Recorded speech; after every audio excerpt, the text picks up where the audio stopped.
Hello, good morning students. Today we are going to deal with some questions inclusive of that are making use of Coulomb's law and its different concepts. आपने पहले भी बहुत तरह के questions पढ़े हुए, कुछ और नए फॉर्मेट्स और कुछ ग्राफ्स हम देखना चाहते हैं, तो ध्यान से अपने नोट्स पे फोकस करेंगे। इधर देखिए, सबसे पहले मैं आपसे कूलम्स लॉ की बात करता हूँ कि जैसे सपोज करिए दो पॉइंट चार्जेस हैं, उनके बीच में फोर्स आपने पढ़ा हुआ है 1/4πε0 Q1 Q2/r²। बेसिक्स आप पढ़ चुके हैं, उसी को मैं यूज़ करके आज कुछ क्वेश्चंस आपसे डिस्कस करूँगा। ध्यान से देखेंगे आप लोग। कूलम्स लॉ में हम लोगों ने स्टडी किया हुआ है, पहले एक बार रिकॉल करा दूं कि अगर मैं चार्जेस को एयर में रखूं तो फोर्स की वैल्यू होती है 1/4πε0 Q1 Q2/r² एयर में। मैं एक बार रिकॉल करा रहा हूँ, अगर मीडियम है पूरा का पूरा चार्जेस के बीच में तो 1/4πε0 Q1 Q2/r² के साथ ये आपके पास इसको डाइलेक्ट्रिक कांस्टेंट ऑफ मीडियम से डिवाइड करना पड़ता है F air by dielectric constant, and this is also called relative permittivity. ये बात आपको पता होनी चाहिए, क्लियर पुरानी पहले से, कि एयर में फोर्स कितना है और मीडियम में कितना है। और दूसरी बात, अगर दो चार्जेस हैं इनके बीच में फोर्स आपको प्लॉट करना है आर के साथ, तो F is inversely proportional to r²। ये है आपका लाइक चार्जेस के लिए और ये अनलाइक चार्जेस के लिए। नीचे वाला फोर्स यहाँ पे पॉजिटिव चल रहा है, ध्यान दीजिए, लाइक चार्जेस के लिए, और नीचे वाला किसके लिए? ऊपर वाला लाइक चार्जेस के लिए और नीचे वाला अनलाइक चार्जेस के लिए। इसके अलावा अगर मैं आपसे कहूँ, ध्यान से देखिए, अगर मैं आपसे कहूँ फोर्स का वेरिएशन बनाना है 1/r² के साथ, तो स्ट्रेट लाइन होता है। लाइक चार्जेस के लिए ध्यान देना ऊपर और अनलाइक के लिए नीचे। This is for unlike charges, clear. Unlike के लिए नीचे क्यों? क्योंकि फोर्स की वैल्यू नेगेटिव आएगी। ये सारी बेसिक बातें हैं जो आपको याद होनी चाहिए। दूसरी बात, ये 1/r² के साथ था, इसका स्लोप कितना होगा? फोर्स जितना ज़्यादा होगा स्लोप उतना ही ज़्यादा होगा। मैग्नीट्यूड ऑफ फोर्स जितना ज़्यादा होगा स्लोप उतना ही ज़्यादा होगा। ये सारी बातें आप कंक्लूड कर सकते हैं। नेक्स्ट मैं आपसे ये डिस्कस करना चाहता हूँ, इतना नोट कर लीजिए पहले आप, यहाँ तक क्लियर है। अब इसके बाद में आगे बढ़ता हूँ। देखिए, अगर मान लीजिए मेरे पास दो चार्जेस हैं Q1 और Q2, इनके बीच का डिस्टेंस है something something, let me take any value d। What will be the force between them in air? 1/4πε0 Q1 Q2/d²। और अगर मीडियम है तो फोर्स इन एयर को डाइलेक्ट्रिक कांस्टेंट से डिवाइड कर दो। लेकिन अगर मैं ऐसा कर दूं कि मीडियम सिर्फ इतने पार्ट में मीडियम है K1, ये मान लीजिए T1 पार्ट में मीडियम है, फिर यहाँ T2 पार्ट में मीडियम है कोई दूसरा, T2 पार्ट में K2 मीडियम है, बाकी सारा जो बचा वो एयर है, तो अब आप फोर्स कैसे निकालेंगे? ध्यान दीजिएगा, ऐसे केसेस में हम इफेक्टिव डिस्टेंस निकालेंगे। एक बात याद रखना, जो इफेक्टिव डिस्टेंस होता है एयर के अंदर, अगर मीडियम में कोई डिस्टेंस, ध्यान सुनिएगा, मीडियम में कोई डिस्टेंस r है तो उसका इफेक्टिव डिस्टेंस एयर के अंदर r√k होता है, जहाँ k उसका डाइलेक्ट्रिक कांस्टेंट है। ये चीज़ आप ध्यान रखेंगे। हम कैलकुलेट भी कर सकते हैं। मैं क्या बोल रहा हूँ, अगर दो चार्जेस मीडियम में r डिस्टेंस पे रखे हैं, तो उनमें फोर्स वही होगा जितना एयर में उन्हें रखने पर होता अगर डिस्टेंस r√k होता। तो क्लियर है यहाँ तक? तो अब r इफेक्टिव की वैल्यू हम इसी कॉन्सेप्ट को लेके सॉल्व करते हैं। देखिए, टोटल डिस्टेंस एयर में कितना है d। अब T1 पे एक मीडियम है और T2 पे दूसरा मीडियम है, तो आपके पास T1 पे जो मीडियम है K1, तो T1√K1 उसका एयर का डिस्टेंस हुआ इफेक्टिव। T2 वाले का कितना हुआ? T2√K2। ध्यान दीजिएगा, इस तरह जितने भी होंगे T3√K3, T4√K4, क्लियर। और लास्ट में जो एयर का बचा D टोटल था, T1 और T2 चला गया, तो D - T1 - T2, this is R effective. And force की वैल्यू क्या आएगी? That is obviously 1/4πε0 Q1 Q2/r effective का होल स्क्वायर। क्लियर? ध्यान रखिएगा, very good concept to apply. Suppose करिए मेरे पास एक चार्ज है 2 माइक्रोकूलम, क्वेश्चन दे रहा हूं मैं, मेरे पास एक चार्ज है 2 माइक्रोकूलम और दूसरा चार्ज है 3 माइक्रोकूलम। इनके बीच में डिस्टेंस है 6 सेंटीमीटर। अब ये कह रहा है 2 सेंटीमीटर पे k इज इक्वल टू 4 है और बाकी 2 पे k इज इक्वल टू 16 है, बाकी खाली एयर है। कह रहा है फोर्स निकालिए। तो आप सबसे पहले निकालेंगे आर इफेक्टिव। देखिए 2 सेंटीमीटर पे 4 है, √4 प्लस 2 सेंटीमीटर पे √16, बचा कितना 6 में से 2 और 2 4 चला गया, तो बचा कितना 2 पे एयर है, एयर का k 1 होता है, तो आप √1 करोगे भी तो कोई फर्क नहीं पड़ेगा, करने की ज़रूरत भी नहीं है। तो ये आ जाएगा 2 2 जा 4 प्लस 4 2 जा 8 प्लस 2। तो इसका इफेक्टिव डिस्टेंस एयर का आ गया कितना 14 सेंटीमीटर। ध्यान दीजिए एयर में जो डिस्टेंस 6 सेंटीमीटर था, इन दोनों डाइलेक्ट्रिक्स के कारण इसका इफेक्टिव डिस्टेंस अब एयर में 14 सेंटीमीटर हो गया। अब अगर आपको फोर्स निकालना है तो F will be, new force will be medium में डालने पर 1/4πε0 दैट इज 9 इंटू 10 की पावर 9 Q1 Q2 2 3 जा 6 माइक्रो और माइक्रो -12 और डिस्टेंस कितना है 14 सेंटी यानी 10 की पावर -2 का whole square and unit is newton. You can solve it to get the result. Clear है सबको? इसको ध्यान रखिएगा जो बात मैंने आपको बताई है। हाँ, अगर किसी को इस बात को जानने में ये हो कि भाई आया कैसे आर रूट के, तो मैं वो भी बता देता हूँ। मान लीजिए फोर्स इन मीडियम को फोर्स इन एयर के बराबर होना है, तो मीडियम में फोर्स का फॉर्मूला होता है 1/4πε0 k Q1 Q2 अपॉन, मान लीजिए डिस्टेंस था एयर r, तो 1/4πε0 Q1 Q2 ये डिस्टेंस है एयर में था r एयर, और मैं कह रहा हूँ मीडियम में कितना डिस्टेंस हो r ताकि वो एयर के डिस्टेंस के बराबर ही फोर्स दे। तो फोर्स इक्वल होने के लिए r एयर की वैल्यू और ये r क्या है मीडियम में जब चार्जेस रखे हुए इनकी वैल्यू का रिलेशन देखते हैं। The force to be equal, देखिए सब कुछ कट गया, ये आ गया 1/k इंटू आर मीडियम का whole square is 1/r air का होल स्क्वायर। अब आप दोनों को सॉल्व करके देखिए, आपके सामने मैं 1 मिनट क्लियर करता हूँ, समझ में आ रहा है आपको? आपके सामने आर एयर का होल स्क्वायर की वैल्यू आ गई k टाइम्स आर मीडियम। ठीक है, तो स्क्वायर को अगर मैं हटाऊं, यहाँ भी स्क्वायर है यहाँ भी स्क्वायर है, स्क्वायर को अगर हटाऊं तो आर एयर में जो इफेक्टिव डिस्टेंस आएगा वो √k टाइम्स आर मीडियम के बराबर होगा। समझ में आ रही बात? मीडियम के डिस्टेंस को √k से मल्टीप्लाई कर दो तो वो एयर का इफेक्टिव डिस्टेंस बन जाएगा। ये चीज़ मैंने बताई है, आप चाहें तो इसको याद रख सकते हैं, और क्वेश्चंस में कैसे अप्लाई करना है वो मैंने आपको सिखा दिया।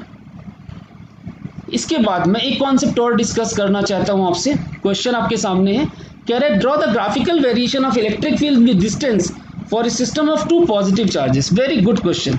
इधर देखिए मेरे पास एक पॉजिटिव चार्ज है और दूसरा पॉजिटिव चार्ज है, दोनों के बीच में कुछ डिस्टेंस है। अगर ये इक्वल चार्जेस हैं तो मिड पॉइंट पे इलेक्ट्रिक फील्ड 0 होगी। अभी मैं इक्वल ही मान रहा हूँ इनको, तो मिड पॉइंट पे इलेक्ट्रिक फील्ड कितनी 0। कह रहे ग्राफ बनाइए। अब आप अगर ध्यान से देखो इलेक्ट्रिक फील्ड का ग्राफ बनाना है हमें, तो मिड पॉइंट पे फील्ड 0 है। अगर आप मिड पॉइंट से इधर की तरफ जाएंगे तो देखेंगे इसका फील्ड डोमिनेट करेगा Q1 का, और अगर दूसरी साइड जाएंगे तो Q2 का फील्ड डोमिनेट करेगा। तो अगर मैं इसको ग्राफिकली प्लॉट करना चाहूँ तो आप देखिए यहाँ पे फील्ड 0 है, आपके पास ये ग्राफ आएगा, आप वेरीफाई करके देख लीजिए। इधर क्लियर, ये अपोजिट साइड का मतलब है डायरेक्शन अपोजिट है फील्ड की। अगर इस साइड का फील्ड आप इसको पॉजिटिव मान रहे हैं तो इधर का फील्ड अपोजिट डायरेक्शन में दैट इज नेगेटिव। ये सिमेट्रिक ग्राफ है।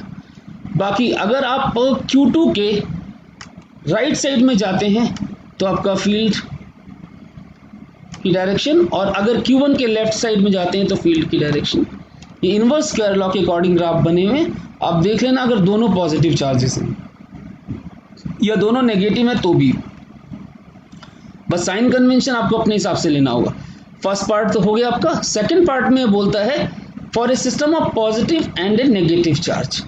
अगर एक पॉजिटिव है और एक नेगेटिव चार्ज है तो ऐसी कंडीशन में आप देखेंगे यहाँ पर आपके पास कैसी फील्ड आएगी डिस्टेंस के साथ। तो देखिए यहाँ पर inversely proportional to R square hyperbolic graphs हैं ये, लेकिन इनकी डायरेक्शंस कैसी होंगी, अपोजिट पोलैरिटी में होंगी। ये आपके पास माइनस के राइट साइड में और वो प्लस के लेफ्ट साइड में, क्लियर। और इधर सेंटर पे अगर आप देखेंगे तो ग्राफ की जो डायरेक्शन है वो ऐड हो रहा है फील्ड आपका, एक ही डायरेक्शन, ये आपका फील्ड आ रहा है अपोजिट पोलैरिटी के लिए। ग्राफ का variation, graphical variation of electric field with distance, ठीक है। This is for two positive charges and similar for two negative charges. This is for a system of a plus and a minus charge. ये जो आपको आज बातें बताई हैं इनको ध्यान से प्रैक्टिस करिए और यहाँ तक आपको क्लियर होना चाहिए। यहाँ तक नोट करिए, फिर मैं आगे बढ़ता हूँ। मेरे हिसाब से यहाँ तक आपको समझ में आ गया होगा कि आपके पास अगर चार्जेस एयर में रखे हुए हैं तो डिस्टेंस आर है, अगर मीडियम में उसका डिस्टेंस आर है तो उसका इफेक्टिव डिस्टेंस एयर में आर रूट के होगा। ये बात याद रखेंगे। इसको क्वेश्चन में कैसे अप्लाई करना है आपने देखा।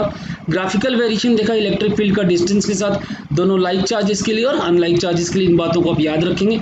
इसके बाद कुछ क्वेश्चंस हम और देखते हैं, जरा ध्यान से फोकस करते हैं अपने नोट्स पे। देखिए जरा, क्लियर, इधर देखिए, कह रहे thin wire of radius R and charge Q. आपके सामने करता हूँ पूरा क्वेश्चन एक बार, ये देखिए नजर आ रहा है। A thin wire of radius R and charge Q, एक वायर है ये, इसका रेडियस है आर और चार्ज कितना है क्यू। रेडियस आर, इस पूरी पे चार्ज है क्यू। तो आपको पता है जो लीनियर चार्ज डेंसिटी होगी चार्ज पर यूनिट लेंथ, तो चार्ज क्यू अपॉन में 2 पाई आर, है ना, यही हुआ ना। और कह रहे पॉइंट चार्ज क्यू नॉट, यहाँ बीच में चार्ज क्यू नॉट रखा हुआ है, is placed at the centre of the ring. Centre पे क्यू नॉट चार्ज रखा हुआ है। तो आप बताइए जब पूरा सर्कल है वायर का, उस पे चार्ज है, तो आप जब सेंटर पे चार्ज रखेंगे क्यू नॉट लाइक, तो वो इस सारे सराउंडिंग चार्जेस को रिपेल करेगा। तो वायर में एक टेंशन डेवलप होगा, वायर में एक टेंशन डेवलप होगा। कह रहे वो स्ट्रेंथनिंग कितनी है, वो टेंशन कितना है वायर के अंदर, वो हमसे कैलकुलेट करवाना चाहता है। तो ध्यान से देखिए, मैं यहाँ पर पहले एक डायग्राम बनाता हूँ बड़ा सा, ताकि हमें समझ में आए।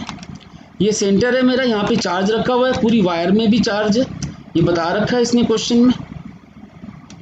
बड़ा अच्छा क्वेश्चन है, ध्यान से देखिए।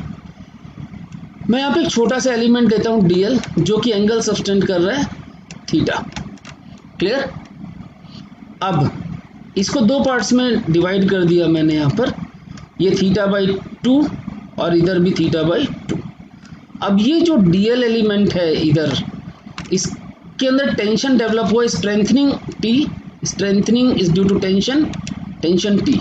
अब आप अगर इसको यहाँ पर प्रोड्यूस करें, ध्यान से देखिए, ये जो ज्योमेट्रिकल कंस्ट्रक्शन करते हैं, तो ये एंगल भी आपका θ/2 आएगा और ये एंगल भी θ/2 आएगा। ध्यान से देखिए, डायग्राम मेरे हिसाब से बिल्कुल क्लियर होना चाहिए, इसीलिए मैंने बड़ा साइज बनाया। अब देखिए, let me change the colour of the pen. इधर देखिए टेंशन है मेरे पास, टेंशन का इधर का कंपोनेंट आ गया t cos θ/2 और नीचे की तरफ आया क्या, नीचे की तरफ आया t sin θ/2।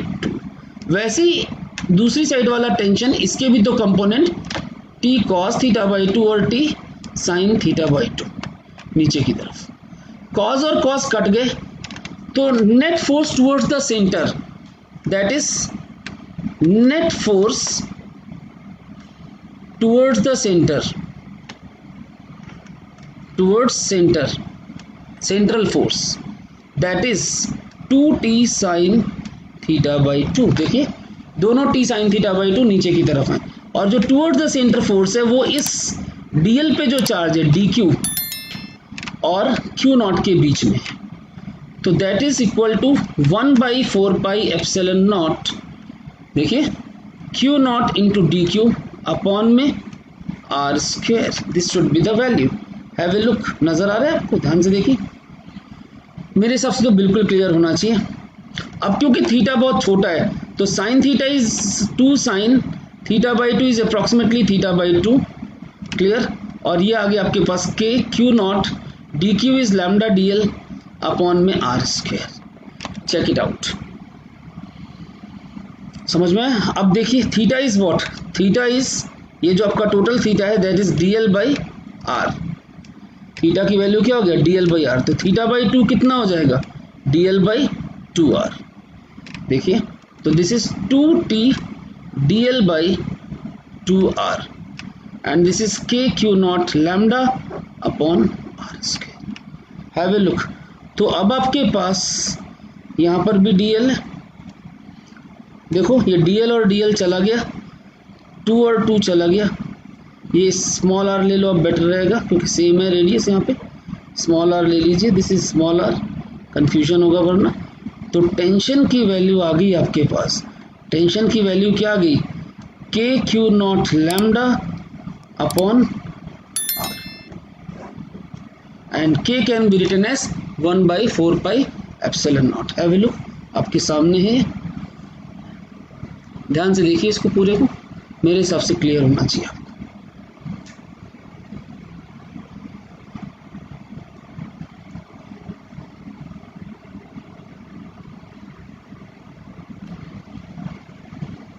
I think it's clean till this point. आप चाहें तो इसको फर्दर भी मॉडिफाई कर सकते हैं, आप चाहें तो इसको फर्दर भी मॉडिफाई कर सकते हैं। देखिए फर्दर क्या मॉडिफिकेशन आएगा, k can be written as 1/4 pi epsilon naught q naught, lambda is charge upon length is 2 pi r और एक r पहले से है, तो I can write it as q naught upon 2 4 जा 8 pi pi pi square epsilon naught r स्क्वायर। This is also a format in which I can express my answer. अब मुझे एक्सप्रेस किस फॉर्मेट में करना है वो तो मेरे ऑप्शंस बताएंगे कि मैं कौन सा फॉर्मेट चूज करूं। समझ में आ रही बात? I think it is clear. ये आपको समझ में आया ना, lambda is what, charge on the ring, upon में इसकी लेंथ इज सर्कमफ्रेंस। तो लैम्डा की वैल्यू यहाँ पे डाल दी, के की वैल्यू डाल दी, ये फॉर्मेट भी आ सकता है। नेक्स्ट एक और क्वेश्चन है आपके पास, यहाँ देखिए, पढ़िए ध्यान से, देखिए नजर आ रहा है। Find electric field at A point P of the on the axis of the rod. इस पे यूनिफॉर्म लीनियर चार्ज डेंसिटी है लैम्डा, लेंथ L है, आपको पॉइंट P पे फील्ड निकालना है। फील्ड, हाँ फोर्स भी बोल सकते हैं अगर यहाँ पे P पे चार्ज रख दे। आपको पता है फील्ड अगर आपको आता है तो force is what, Q not into electric field, वो एक ही बात है, यहाँ पे कोई चार्ज रखा हो। अब देखो इस पॉइंट पे इस पूरे रॉड के कारण फील्ड निकालना है। इस एंड से डिस्टेंस a है तो ऑब्वियसली दूसरे एंड से डिस्टेंस क्या होगा, a प्लस एल होगा। ये डिस्टेंस वेरी कर रहा है इस चार्ज से, ध्यान से देखिए। हम क्या करते हैं, एक छोटा सा एलिमेंट ले लेते हैं यहाँ पर dx, जिसका डिस्टेंस x है और ये x वेरिएबल है, x वेरिएबल है जो कि a से r प्लस एल तक वेरी कर रहा है, a से a प्लस एल तक वेरी कर रहा है। देखो नजर आ रहा है आपको, ध्यान से देखिए। इस पॉइंट पे फील्ड निकालना है, यहाँ पे टेस्ट चार्ज रखेंगे। इस पॉजिटिव, इस छोटे से dx एलिमेंट के कारण इलेक्ट्रिक फील्ड है डेल्टा ई की वैल्यू होगी 1/4 pi epsilon naught dq charge upon में x स्क्वायर, और x यहाँ पर वेरी कर रहा है कहाँ से कहाँ तक, a से लेकर के a प्लस एल तक। तो आपको जब टोटल फील्ड चाहिए होगी तो आप, नजर आ रहा है आपको, ध्यान से देखिए, इसको इंटीग्रेट करेंगे 1/4 pi epsilon naught dq is lambda dx upon x square and a to a plus. इसको सॉल्व कर लीजिए, आपका आंसर आ गया, बिल्कुल सिंपल सा है। I think it's clear.